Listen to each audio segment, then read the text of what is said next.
As you can see, the verdict is in for Michael Barisone. Hi, everyone. I'm Michelle Yu, and welcome to the afternoon session on the Law and Crime Child Network. This is breaking news. The verdict is in for the Michael Barisone trial. He was found not guilty by reason of insanity on attempted murder charges of Lauren Kanorek and her boyfriend, Robert Goodwin. As you recall, he is the Olympic dressage coach who shot Lauren Kanorek in the chest twice and shot at her boyfriend. Our guest for today, legal analyst Kirk Nurmi, is here to discuss this all and break it all down. Kirk, welcome. Let's get right to it. Are you surprised by this verdict? You know, Michelle, verdicts can always be surprising, right? But if we look back at this testimony, I think there's three key witnesses that really resulted in this verdict. That is the two people that were asserting themselves as victims, Ms. Kanorek and her boyfriend, Mr. Goodwin, as well as the doctor who testified on Mr. Barisone's behalf.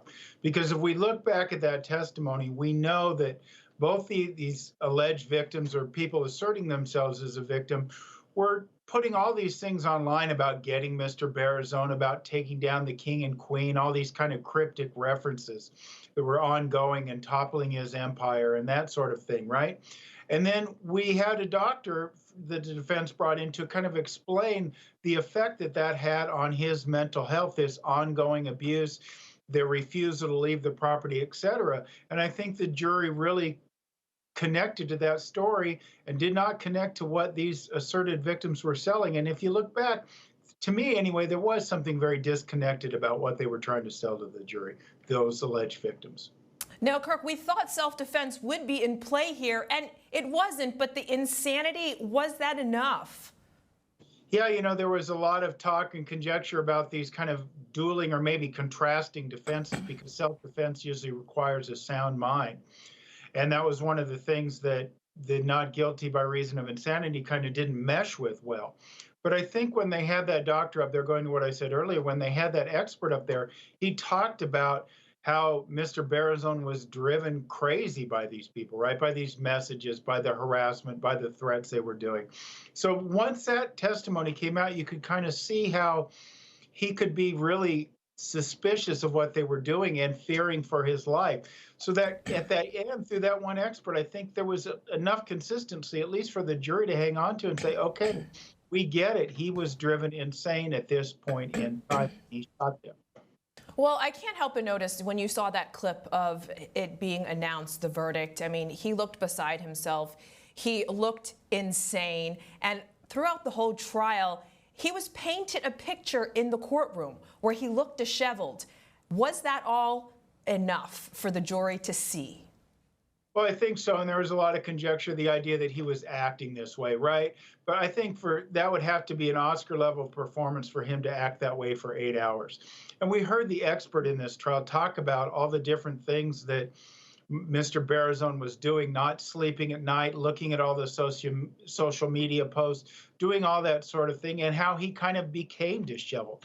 And you could imagine, you know, Michelle, how that would be heightened by being on trial now for second-degree murder and possibly facing the rest of your life behind bars based on this torment. So you could see that kind of disheveled nature, that kind of crazy nature, and it makes a certain amount of sense if you think about him maybe as being a victim of these two and tormenting him for all those years and seeing that release when the verdict is rendered. And for those of us who are joining us right now, the verdict is in for Michael Barisone. Let's take a clip at the verdict that just happened moments ago. What is your verdict? Not guilty. And there it is once again, the verdict for Michael Barisone. He is not guilty, as they said that it was insanity that got him off of murder charges here. As we bring back Kirk for this matter, Kirk, were you surprised at how long or short of a time it took for the jury to get to this? No, you know, each jury is different and there's going to be different personalities, but we talk about all the charges, you know, there were handgun charges, et cetera, but we think about all the evidence and all the social media posts, right? They want to pour through that, take a look at that closely and really get the story. out of all this, and it's this, we think about this trial, it's been kind of in the sidelines with Depp and Heard coming on, but this trial went on a long time, and for a couple days worth of deliberation doesn't surprise me given the amount of evidence, and particularly those social media posts that the jury had to go through. And finally, do you think that this was something that was fair to Lauren and Robert? Where do they go from here?